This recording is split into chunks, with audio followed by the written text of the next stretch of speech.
Welcome everyone back to International Podcast Day 2020 as we continue to zoom all across this world of ours, talking to podcasters and the various opportunities they've had, what podcasting has brought to them, and all the nuggets of great information that we can learn from. And also remember the International Podcast Day is a celebration about the craft that we all love. So I want to welcome in this session our platinum sponsor, which is Blubrry. And speaking of our sponsors, if you're on our live stream right now, go right down below and look at all the sponsors. Great people, great information, great services. Some of them have free trials, promo codes, all kinds of great things. Please check them out because they are what makes International Podcast Day possible. Now, let's get into our session here. We are welcomed with a great session right now, and I believe we're going to have one more joining the conversation here pretty soon on the powerful women of podcasting. So I've been told by the ladies here that I'm not allowed to be on this presentation. So I'm going to duck out and turn it over to MacKenzie for their conversation. Okay, thank you, Steve. Appreciate it. So I am MacKenzie Bennett, and I work for Blubrry, and I have Laura with me, and we'll have another guest, Candy, joining in a few minutes. But Laura, say hi. Hello, everybody. Happy International Podcast Day. I'm excited. It's been a year or two since I've done this, so I'm happy to be back. But so Blubrry overall offers hosting and stats, and we've been involved with this International Podcast Day since day one. So I'm super excited to be back and be here talking to these two powerful women in podcasting. So my bio is I've worked in marketing for Blubrry for about 5.5 years now, in some shape or form. And I go to all of the events when they are in person and virtual, obviously. This year's been a little weird. But also I run our affiliate program and have just really tried to get involved with the community as well. So it's nice to be able to connect like this, especially when we're still at home. Laura, tell me a little bit about what you do. Yeah, so I'm the co-founder of Time Traveler Media, and Time Traveler Media is an independent production house. We're actually a Blubrry affiliate. Nice. And we're an independent production house that focuses on helping new and existing podcasters create custom podcasting solutions for their vision. So, we don't just say, hey, you need an editor. Hey, you need a producer. Hey, you need this. We really go in from the very beginning and with their vision, actually bring in what our knowledge of podcasting and their knowledge of what they want to do to marry it for something that has like success from day one. You're really trying to bring a positive connection and keep them on the right track from the beginning. Exactly. There are so many hurdles in the beginning of podcasting and every single person that comes in to as a podcaster, not just to me, but every single person that comes into the podcasting experience comes in with their own set of skills. Yes. And their own vision. And they might not know from day one what they have that's going to make this situation really pop for them. And so that's what we look for. We get to know our people as quickly as we can to be like, hey, you've got this person on your team that's really great. You've got this skill and this skill and this skill. Let's pop those up. And then we will come in and supplement in a custom fashion the additional things that you need to support your podcast from day one. The custom fashion is really what I see is the important part, because anyone can kind of reach out to a company like yours that's like, yeah, we'll get you launched, but you want to actually feel comfortable with what you're doing as opposed to just pushing out the same thing as everyone else. Exactly. Because, I think the biggest thing that I always want to let any podcaster know, whether they're, pre-episode 1 or they have 150 podcasts, is there's no right way to do this. Yeah. Yeah. There's absolutely no right way to do this. There are tactics that were going to work for you because you're passionate about it, or a lot about that specific thing. And then there's other things where your learning curve, it might just not be worth it. And you might just want to go in another direction. Right. And so what we kind of do is look for those roadblocks and also look for those opportunities and kind of help people steer down that rickety path Yeah. of the Wild West of podcasting. Yeah, the show that we do for Blubrry that I hosted when it was called PowerPress Podcast for a couple years.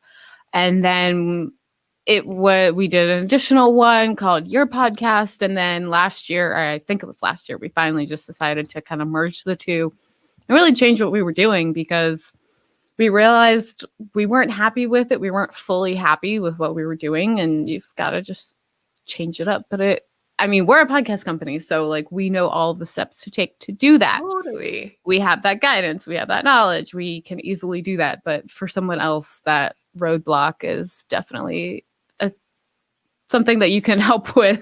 Yeah. And, and that's the thing, like somebody like me might not be right for everybody. Yeah. Most of the people I work with haven't worked in audio format before. Mm-hmm. And so usually they have followings in other areas, but audio format is new to them. And so we kind of come in and help them tailor what they naturally already are great at for the audio world. But the biggest thing you said right there that I think is so important for anyone that's podcasting is a podcast cannot be successful unless it is sustainable for you. For sure. I think that was kind of the point that we were coming to with both of them at the same time. And then like just the one format, we were like, this is just not working the way that we wanted to. Yeah, because it needs it needs to be effective and it needs to be enjoyable.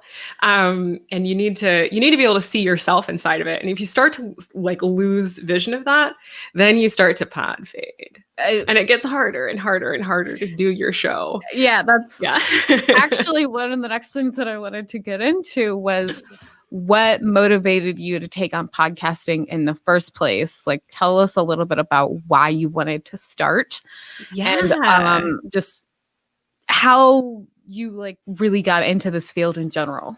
Yeah. So the winding road that brought me here was really unexpected, actually. So I started as a professional actor and singer. Oh, okay. And back in the day, so all of my training is in theater originally, which is really great for podcasting because it gives you such a deep understanding of storytelling and creative arc and vision and how to talk through those things. But in my mid-20s, I started to realize that was not, even though it was going well, it was just not really going to get me far financially. And I wanted to eat. And so I started working in voiceover. And in 2008, I transitioned fully into being a VO. That's when I got into being a big audio nerd.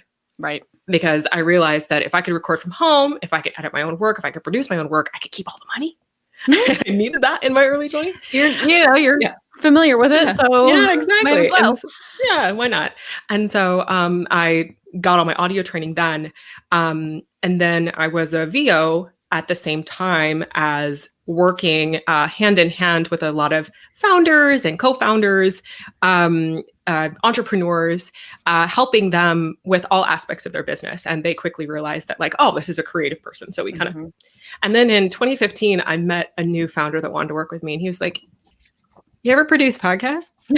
And I was like, I literally have every ability to do that, yet I haven't. And immediately this new door opened up because I realized the power instantly, because it is such a democratized platform and there are abilities to reach audiences that you wouldn't be able to reach during in more traditional mainstream settings.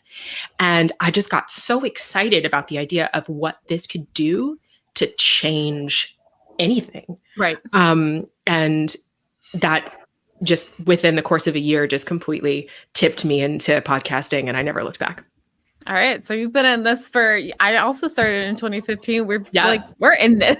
We're in it now. Speaking of in it, hello, Candy. Hello. Hi, everybody. Hi, Candy. How are Thanks you? for joining. We're good. Oh, thank you. Okay. So tell us about yourself and what you've done and, why you're part of this powerful woman in podcasting scenario that we've got going on right now. Well, first of all, I'm delighted to be part of it. And I'm hearing a lot of echo in the room that I'm in, and I apologize for that. I'm actually at a venue right now. I just did a big luncheon here just outside of Boston, and I'm in the bridal suite, which evidently has really high ceilings. Yeah. But, I'm just so delighted to be part of this. And I don't know who was it that said this. Somebody said, she's like the Red Bull of podcasting. I was like, ooh, I think that's a compliment. I like that. I think it might've been Todd Cochran or Mike Dell who said that. But you know what? I'm super excited to be here and to share whatever I know about my experience in podcasting. I come to this as a radio person. I spent 23 years in major market radio. And there came a time in my rise, which, by the way, in a male-dominated field, believe me when I tell you that, radio is more female-friendly than it was before, but they've got a long way to go. But once I got to where I thought, I've climbed this mountain, I've gone from being the secretary and doing overnights to being the assistant program director, and then being on in afternoon drive, and then morning drive, and then having an award-winning show. I thought, you know what? Do I really need to get up at 3:30 in the morning anymore? Yes.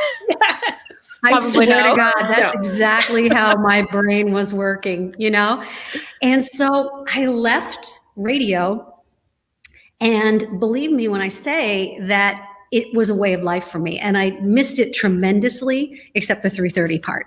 Yeah. And everybody kept saying to me, you should do a podcast. And here was my reaction. Podcasting? Really? I'm a radio professional, right? I was a little snobby about it. That's and funny. shame on me, because podcasting turned out to be the best thing I ever did. And when I jumped in, here's what I recognized. Wow, you've got all this freedom in this space. And when you're in a traditional media setting, whether that's television or radio, you're in a box. And I don't mean a Zoom box. You're in a talent box where your program director says, did you really need to talk for more than 10 seconds right there? And did you know that you were late getting up to the top of the hour by 2 seconds? It's like, oh my God, kill me, okay? But in podcasting, the freedom is there. So for me, as a talent, podcasting equals liberty. It's such a big jump in that way, in the freedom that you have, but you're also already so prepared to come into this because you know what you're doing already. You've had, for lack of a better term, someone breathing down your neck to make sure that it is perfect. Right. And I will say that is true. I mean, if you know how to use a microphone and you know certain broadcast rules, you'll be a better podcaster. I mean, talk about making you crazy. I sometimes will be asked to listen to someone's podcast and offer my feedback. And one of the first things I talk to people about is audio quality. Laura, come on. It's all about how you sound. High five, man. It's all about how you sound, Of course, you've got to have a great subject and a great story. But if a person can't hear you well, if you've got a buffering issue, or you've just got a bad microphone or a lousy edit, well, people they don't need to suffer through that. They'll just go away. Yeah. They'll scrub, and then they'll be like, I'm over this. And then they'll never come back. And at least before, like the past couple of months, I was a big listener in the car, and that already sounds bad coming through the car. So you've got to have good audio to start out with. Oh yeah, absolutely. And one thing I always say about that is, if you're thinking about audio quality, what you want your listener to feel is that they're sitting in the room with you, just listening to the conversation. So every bad edit, every nasty echo, every Zoom noise, all of that reminds them that they're not in that intimate setting with you. And it makes them feel that they're a little bit more separated. And so audio quality has this incredible subconscious ability to connect your listener more deeply with you. And they don't know what's happening. They only know after a significant amount of audio, I don't like that show anymore. I don't know what it is. It's very possible it's your audio quality. And it's we can all sound amazing. Yep. We can all sound amazing on a decent budget. Yep. And so I deeply agree that it is so important. And it's one of the things that I think some people overlook if they don't come from an audio background, because they're like, oh, we're just listening, like whatever, I'm recording on my iPhone, no big deal. But if you're doing like say like an Instagram video and it's like 5 minutes long, if you're doing that and you're just like recording it like, hey, I get it if other people are listening to it through, their phone and no big deal. But and when there's you're more holding forgiveness then too, totally, right? totally.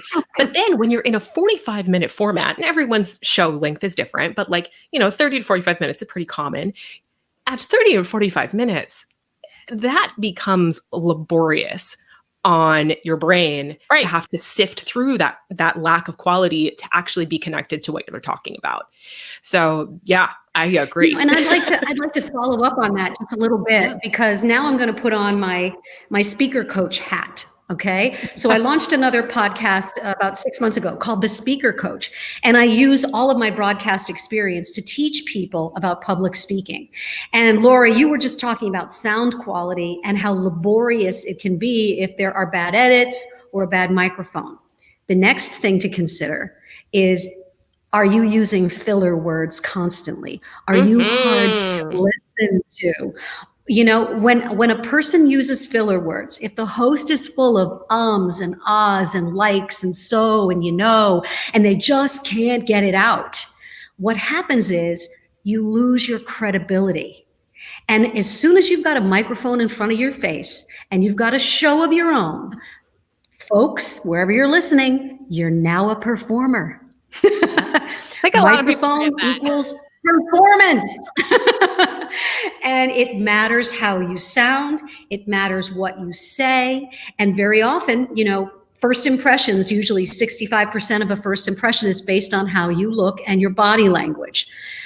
But 35% is based on your verbal ability. And when you can't be seen, 100% of the listeners' interpretation of you, impression of you, is based on your voice. So you better get it right. I very much learned that lesson when I first started the podcast, and I had no idea what I was doing, and I was just learning as I went with the guidance of, the rest of my Blubrry team, but I was doing the editing myself. And especially in the beginning, I learned that I hated what I was saying. It was the ums, you the hate ahs. The sound of your own voice. Yes. Yeah. Well, the sound of my own voice I was already used to because I had done radio for a while, but I realized that I hated those filler words, and I hated editing them out enough that I eventually stopped using so much of them. That's fascinating. Yes. And I'd be more than happy to give everyone who's listening all around the world Candy O's coaching #1 tip if you want to get rid of filler words. Would you like me to tell you? Everybody uses filler words. Every one of us does. And we all lean on one in particular. Let's just use as an example. Okay. So you take the word and you write with a Sharpie on a sticky note the word and then you put an X through it. And then you put it on anywhere your eye will see it, on your laptop, the refrigerator, the bathroom mirror, the car dashboard. And every time your brain sees that word, it sees the X. And after a while, it tells your brain to stop saying that word.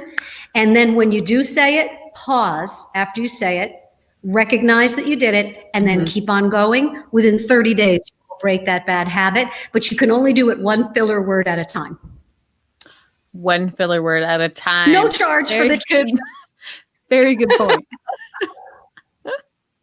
Okay, so I want to get into a little bit talking about we've briefly mentioned it, but that audio in general, or just media in general, still, while we've had major improvements in the past couple of years, still feels pretty male and men dominated, and how we've overcome that in certain ways and what we can do better, what we still hate.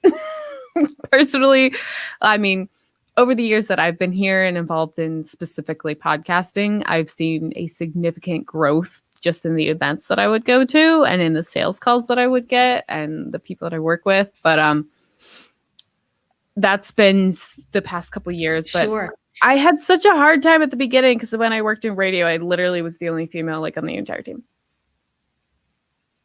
I'm sure this is something you guys are familiar with. I can offer you something really quickly, and I think this is going to resonate with both of you. And that is that I have this mantra that I use all the time. And that is good goes around, even if it takes a while. And when we lift each other up, we all rise. We have a responsibility to each other as women in media to help other women rise, because they're not your competitors. They're other women. And if you can, that's the other thing I love about podcasting is I've had so many women who are podcasters on my show, and they've had me on their show. And if you like my type of show, you'll probably like her type of show, versus being a crosstown competitor on a radio station where you would never even mention somebody else's name, right? That's one of the things I love about podcasting is it's all about community. But in terms of women rising, we owe it to each other to help each other. And shame on us if we don't do it. Oh, yeah. No, I absolutely agree with that. And coming from, I spend a lot of my time on the back end working with podcasters. And I can absolutely say that once I showed up as a female podcast producer out in the world, it was just like an open door of other women just being like, oh my gosh, a female podcast producer. Yes, please. Yeah. It was such an interesting experience because I didn't set out to do that, but immediately I saw the need and was so excited because I have worked primarily in male spaces professionally. And I have become very good at code switching my language in meetings to ensure that I am heard and not overlooked. Got pretty good at it. And so it was really refreshing to start working with women and finding so many women that wanted to connect. And what has been so incredible is exactly what Candy said, this community of female podcasters, of female creators, and not just podcasters, but, there are podcast listeners that also have other things and, podcast guests. And, there's just this really holistic community that is growing every year. Yes. And I just see it getting more and more exciting, more and more engaged. And, a lot of the shows I work with are for mainly female audiences, but also probably at half the shows I work with, they are female hosts, but they are for more general audiences in regard. And, in both situations, just empowering women to know that like there is an audience out there for you. And I also want to say that being on the back end, being a female producer, there's not a lot of us. And I actually have never in 4 years of producing other people's work, I have never had someone come in and say they were talking to another female competitor. Like, oh, I'm considering a couple shops. It's like, oh, I'm considering a couple shops. The guys I talk to there. Yep. It always is the case. I'm always the only one. And so I just want to offer anyone who's watching this, if you are a woman and you enjoy podcast production and you have the skills, I'm like literally inviting you to come in, compete with me. Like, please, we need you. We need you. Open, holistic community. This is how we keep it going. Absolutely. By people diving in like that. Yeah. I would offer this, and that is that I think women edit sound very differently than men do. Oh yeah. So definitely. Oh, yeah. Look how we're all wagging our heads. I think we let things breathe a little bit more, right? Things are a little too tight. I had to teach my producer early on, and he's awesome. And his name is Dan Tebow, and he's the best, and he's watching this right now, Fast Twitch Media.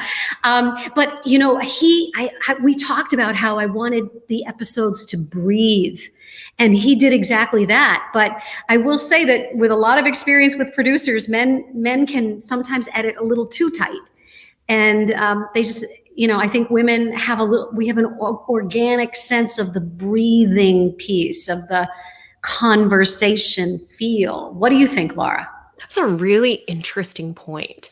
The first thing that comes to my mind is that I can only speak from my own personal experience as an editor.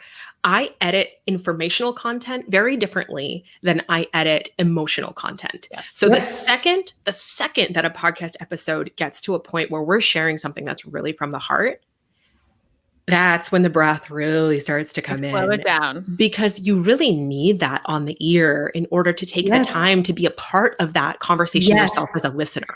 Taking the pulse.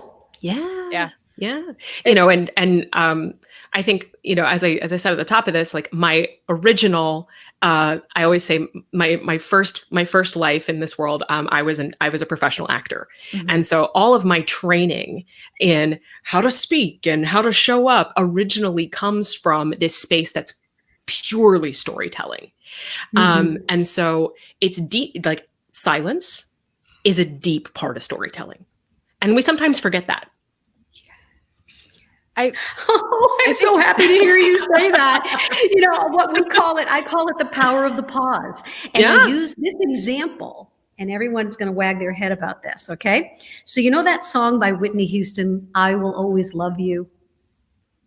And it was produced by David Foster. And I interviewed him years ago. And he was talking about Whitney Houston being, you know, like a Stradivarius violin. She's so amazing. But when she was recording that song for the soundtrack of The Bodyguard, he wanted to create a moment in the song to get people to go, so what did he do? He paused right before the big drum kick. You know that? I know the exact moment you're talking about. Right in there. And that's what you remember, the pause. Yeah. Yep. So anybody who doesn't think that moments of silence and pausing aren't important, think about I Will Always Love You by Whitney Houston. That's a really good point. Also just a great song. Yes. I mean, it's funny. You're like, do you know that song? And I'm like, I know every word of that song. I've sung that song at karaoke 50 times. Like, yeah. I even actually know the soundtrack version, not the radio edit with the special ending. Got a professional over here. Hey now. So one of the things that I tend to think of, like when editing, is compared to someone else that might be listening, is I will pick out different things that I feel are important compared to someone else. And that's also something you have to pay attention to, especially if you're going to be editing for someone else, of what do you think they were actually trying to get across, and where were they successful in doing so? Because some of that depending on the show, you're definitely going to cut out there. Well, that's where you have the editor's version and you have the original raw version that you can always go back to. Redundancy. That's actually the funniest thing is like that's why I don't like our editing process is unlimited revisions. Like if you listen to the edit and you don't actually like the process that we went on it, and they're like, but like I really loved that moment when we couldn't remember the word and we like laughed about it for 45 seconds. Can you put that back in? Like, you know, it's not, and you know, it happens every once in a while where it's like, I really liked the raw quality of it. Can you just like pop that back in? That's easy as an editor to do. But what you really want to do is, and I speak to people that are editing for other people, or if you're editing for yourself, really enter that editing conversation with the idea of what is my vision for this? How do I want the listener to feel?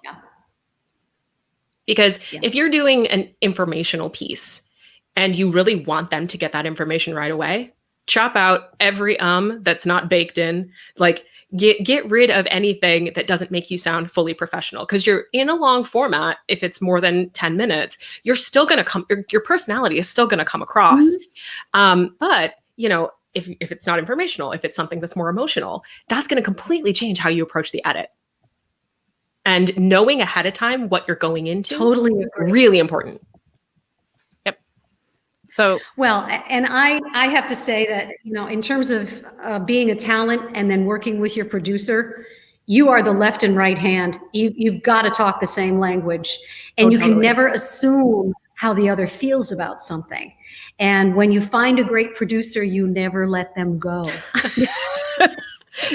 You're like gum on the bottom of their shoe. The next topic that I really wanted to get into was improvements that we've seen like in the industry and positions and how you've, changed with yourself in the past couple of years. But I think a great intro to that is improvements that we've made for ourselves, whether it's, changing how you edit for a client or, finding a new producer, but just realizing I need to improve this myself so that I can get better at this overall. And then, make changes in the community or just get involved, something like that.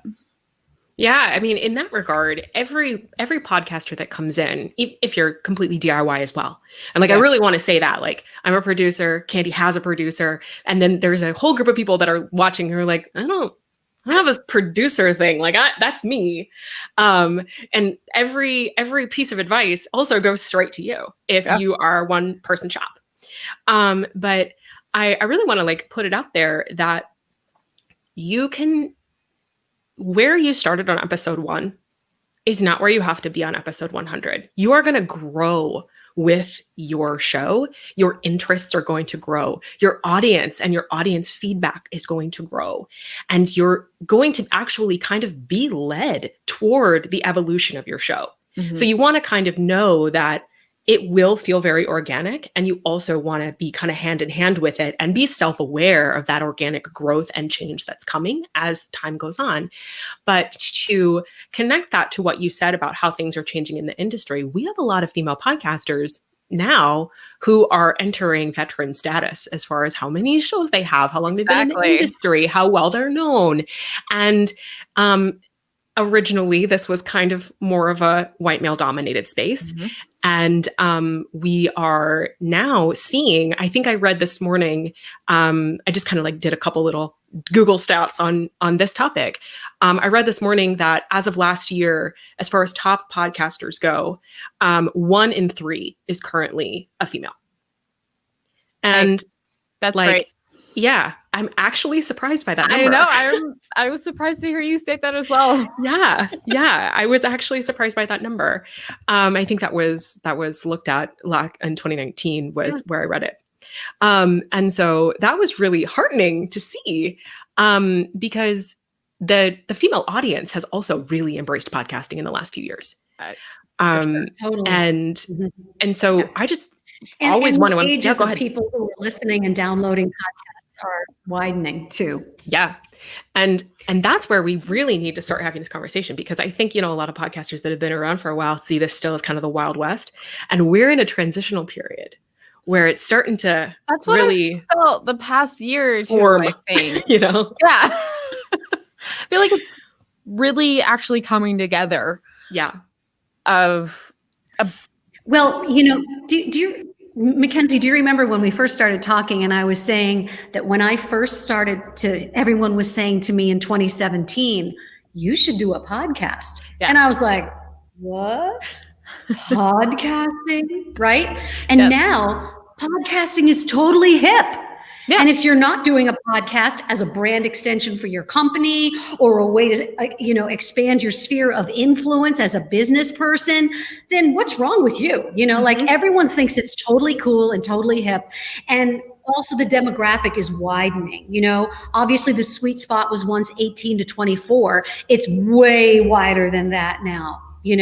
And thank God baby boomers have figured out how to download a podcast. So this is all good. When I first started and people would ask me what I do, I'd say, I'd gauge how I answer. It was like, do you understand what digital media is? Do you understand what audio is? Do you understand what a podcast is? Do you understand what radio is if I say it's recorded beforehand? And obviously that's gotten better, but also I feel like it's tech. At the end of the day, it is a little bit of tech. Mm-hmm. And that has broadened in conversations that I'm having with people that are not necessarily work related, but just on a day-to-day basis, that they're more involved, I feel like, or more knowledgeable. Yeah, I totally agree with that. Well, I have one thing that I wondered if I could share. Your question was, improvements and changes that we've seen. And this is where I need to give like the biggest high five, kudos, scritch, whatever you want to call it, to Blubrry, because I just didn't know anything about podcasting as a medium when I got started, just zippity doo dah. And I fortunately had a great producer, but he had developed a relationship with Blubrry, understood how to coach me on intellectual property, never go on a platform where content is king. Don't give it to other people. You got to hold on to it. It's yours, right? And the whole idea that Todd Cochran has about respecting the space. Podcasting is a media space, okay? It's a real thing. It's a lot of people now, and we need to have rules. We need to be governed by those rules. We need to take care of each other. We need to not steal each other's content. So for me, in the past couple of years, I've greatly benefited from conversations with, management at Blubrry teaching me and teaching my producer so that I'm better at what I do. Right. And I don't know that a lot of that goes on out there in our great big podcasting world. So big high five to Blubrry. Thank you. Thank you. Laura, I feel like you have that responsibility quite a bit. Yeah, absolutely. And I actually talk about that a lot. And as we move into what feels like a new phase of podcasting, I feel like we're in the beginning days of a new phase of podcasting. And as we move into it, and the lines are drawn a little bit clearer, and we have a little bit more of a structure as to not what our show looks like, but what the industry itself is evolving into, I think it's deeply important to understand the rights that we have to our own work, and also the responsibility that comes with being a media creator. Yes. Can you expand on that a little bit? Absolutely. So this is uncommon for a lot of people like getting started. Yeah, because you're like, I'm gonna start a podcast. It's kind of the same. It's kind of like a more involved version of like, I should start an Instagram, or I should start a Twitter that has this perfect purpose. Like I've been this person. I'm not making fun. We've all been this person. But the truth is, when you, in the same way that Candy said, when you get on a mic, you're a performer. That's just the truth. And maybe you've never been a performer before, but you are one now. And so you have to take it seriously. You have to take it seriously. If you want to see it go in any version of what you can imagine. And so when it comes to the responsibility of media, once you start releasing content out into the world, you are a media creator. You are a part of the media zeitgeist of this planet. Your content is being consumed by people. Your thoughts, your conversations are affecting how other people live their lives, how other people see the world. And it is deeply important to me that as we grow in this industry, we understand that people are listening to us and what we say matters. And we have a responsibility to create work that is not harmful. I would not change. Let me tell you something. That's like a manifesto by Laura. I mean, I wouldn't change a word you just said. Bravo, sister. Totally true. Totally true. Thank you for listening to my TED Talk. No, my TED Talk. MacKenzie, it was a beautiful tantrum, honestly. Yes. It was the Laura manifesto. Oh, thank you. I wonder, like, we've seen the diversity grow, but what do we kind of expect to see next in terms of that? And there was a big influx of new podcasters, especially this spring when essentially the world shut down and people were at home, and they realized, whether it was just, I'm going to go insane, like being by myself. My boss is telling me to do this for our job. I should start talking to myself. Yeah. Honey, I'm going in the closet to talk to myself. I truly loved seeing like all of the professional people show their new studios of like being in their closet. That was fantastic. It was really fun. As a person, who has been professionally sitting in her closet for over a decade, it was like, I have friends here now. Right. I'm not alone anymore. And like, Candy, we saw your like setup the other day in your house. You mean my glamorous setup where I talk into a box that has like, soundproof foam, and then it's got my microphone in it. And then I'll like, if I'm doing voiceover work, Laura can identify, I've got like my piece of copy, I'm sticking my head in a box, and I'm like, oh my God, this is so glamorous. I mean, what does a girl have to do to make $100 on a 30-second voiceover read? Seriously. Okay? No, I'm exactly just right over here. You about like 3 feet away, you will find my podcast studio. And it's funny because like, I'm at the point my podcast and voiceover studio, I'm at the point where like, I could totally build out a full studio. It's hilarious to me because every single time I budget it, I'm like, oh, it'll cost like $8,000. Totally do it. And then I'm like, but I have this amazing walk-in closet with all of my clothing that makes me sound fantastic. As long as I'm not on video, what is the point? Yep.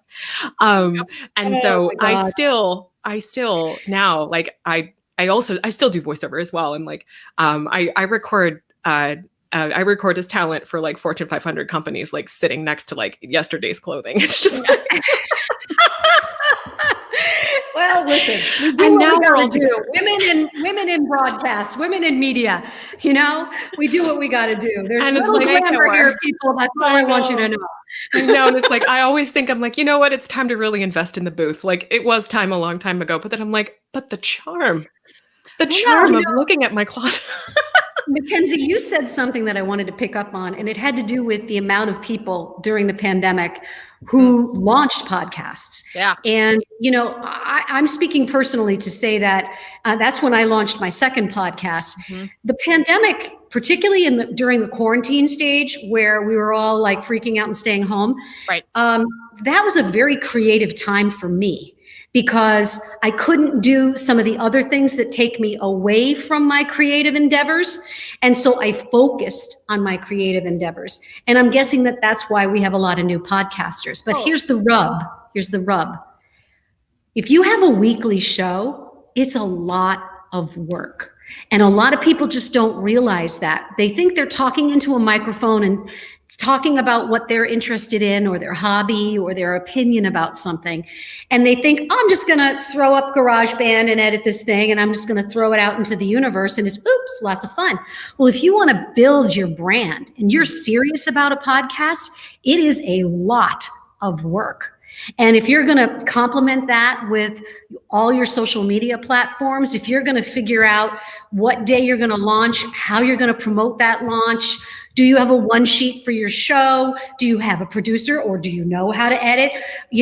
How are you going to find your guests? How are you going to communicate with them? Do you have a physical studio you're bringing them to? Are you using Zoom? I could go on and on. And most people are like, oh, I don't want to do that. Right. So I think we're going to lose a lot of podcasts after this is over. And it's funny because we're having this conversation in late September where, I bet a lot of those new podcasters in the spring are really starting to experience that right now. Right. And so let's talk about what that feels like. Because it's totally correct. So I think the average podcast, I've seen 2 separate stats for this. I'm not sure which one's right, but the average podcast either on Apple Podcasts has either 7 or 14 episodes. It's somewhere between there. That's not very many. Like that is a sign to me that the average podcaster realized, oh, this is work. Yeah. Oh, this is work. Yes. We've always said the same. It's like 7, you're going to do okay. 14, like you're going to stick with it typically. Exactly. And so it's just this really interesting experience for any new podcaster to kind of open the door and slowly walk through the forest of podcasting and realize, oh, this is much more dense than I expected. Yeah. And just a few quick tips for anybody that's experiencing that kind of podcast exhaustion. As a new creator, take stock of everything you're doing and really look at what are these specific things that are bogging me down. Do I dislike editing? Mm-hmm. Am I paying too much attention to putting my social media on every single social media, but only 3 people reply on Facebook? And am I trying to do it all because the Google told me that this is how you do a podcast? Mm-hmm. Find the things that are bogging you down, that are making this feel overwhelming. And one by one, ask yourself, can I eliminate this or alter it in a way that's less stressful for me? Just take that Such audit. good advice. I Yes. recommend doing a podcast audit every 15 to 20 episodes. Because that's going to allow you to create something that is unique to your skill set. And that's going to give you the sustainability that is really necessary for podcasting. You know, people say it all the time, podcasting is a marathon, not a sprint. It is completely true. And you need to understand that your skill set is going to be the thing that makes it a sustainable run. So if anybody is struggling with that right now, just give yourself a quick audit and you can scale back a bit and focus on the things that you really enjoy doing, get to the heart of it, and then one by one, tack things on as you grow. You might be able to tack things on as you grow by outsourcing. You might be able to tack things on as you grow by getting a Patreon. You know, there are a lot of different opportunities to explore, but just know, like, don't overwhelm yourself in the beginning. There's no right way to do this. And the goal of podcasting is long-term growth for your show. I have a piece of advice that I'd like to pass. Oh no. That was tragic. Okay. I was so excited. I was like, a direct piece of advice. She's back. Talk about silence. Talk about silence making it. Now I really want to Now know. you have my attention. Okay. Yeah. All right. So before I lose my connection again, let me tell you my great big idea. My great big idea for everybody listening is you either need to have one person in your life who is completely honest with you and can listen to your podcast and say, wow, I really like this, but you might want to work on that. And if you don't have that unbiased third party person who will be honest with you, then you need to be your best critic. And I'll tell you a true story. When I got started with my podcast, because I'm a radio person, I listened back to it. It was too produced. And that's not what podcasting, I think podcasting is more authentic and things breathe a little bit more. And we don't need bumpers and we don't need music and we don't need razzle dazzle and all this other stuff. It's more intimate. And so when I figured that out, it was because I was listening in my headphones and I was saying, you know what, Candy, you don't sound like you're having a conversation. You know, stop being a broadcast talent and start talking to people. Mm-hmm. And I was able to hear that in myself and make that correction. And it really, really made a big difference. And then when I decided, okay, look at me now, I got 135 episodes of rich content. Guess what I'm going to do as a radio person? I'm going to turn around and repackage this and make my own radio network here in Boston. So I had to do the opposite. I had to have a produced open and a produced close. And I also had a natural place in the middle so that I could sell commercials and make money. So again, you've got to be your own objective third party or have someone in your life who will tell you the truth. Yep. Very, absolutely. very helpful. Hi, Steve. What's happening? We're good. Ooh. Hey, you know, I felt like Candy was being like bewitched, doing the nose thing and appearing and disappearing. And I do want to say this. See, there you go. I do want to say I'm a part of the baby boomer generation, and I'm darn proud of it. But when I go over to my phone and I spin that dial, I can't get a podcast. It's not going to work for you, is it? Anyway. I mean, spinning a dial might be the problem. Okay. I was trying to find a wig so I could actually get back on here and talk about this, so I'd feel part of the conversation. But I know MacKenzie would have kicked me out. But I would have lovingly kicked you out, though. yeah, we'll talk later. I got to tell you, this is Hi, Darren. This is one of my favorite sessions in a long time, and I'm not trying to belittle any of the others. It was just a wealth of golden nuggets that anybody can utilize, not just women, but to hear the various perspectives to me are just absolutely amazing. So before we go, if you wouldn't mind stating where people can get a hold of you, if maybe they have questions or want to follow you, more importantly, to listen to your podcast. Laura, go for it. So we can be found on Instagram. That's where I hang out a lot.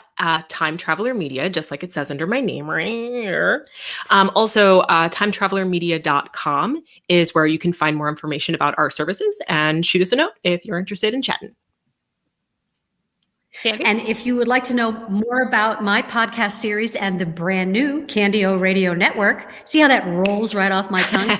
Just go to candyoterry.com and I'll spell it for you. CANDYOTERRY, no apostrophe because they don't let you do that, .com. And then if you want to follow me, it's at Candy-O Terry Official or at Candy-O Terry on all other platforms. It's really been my pleasure to be here. And you can email me at MacKenzie@blubrry.com. Just go to Blubrry to find out anything about our services. We're on Facebook, Twitter, and just this week, we finally launched an Instagram account that we are trying to get more people to pay attention to and follow. And we're going to be doing tips, education, some stories on Podcaster of the Month, things that we're featuring every once in a while and just trying to get more involved. So go ahead and follow Blubrry Podcasting. You can find it on Instagram pretty easy. I should have said my email is laura@timetravelermedia.com. It's quite clear, but I forgot that piece. So I certainly want to thank Blubrry for being our platinum sponsor of International Podcast Day. MacKenzie, Laura, Candy, thank you and happy International Podcast Day. Thank you, Steve. You too. thank you.